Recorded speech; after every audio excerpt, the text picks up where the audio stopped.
the best? Who's the best? Mr. Lamon, this is your life right now.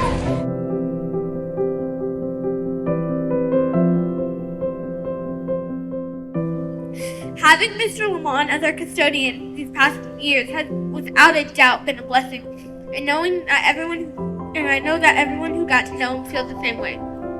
The last thing I'd like to say is that if you didn't get the honor to meet him and get one of his awesome high fives, that's too bad, because I could never fully explain how he affected the school for the better.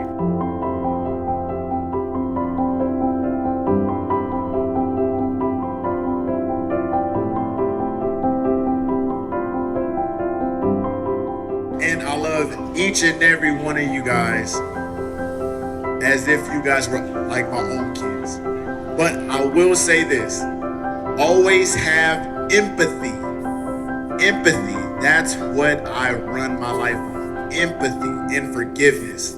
Because you may be having a bad day today, but the next day is a brand new day to start over. Leave yesterday in the past, learn from it, move forward, instill what you learned in the new day, and you will have nothing, and I promise you, nothing but great outcomes.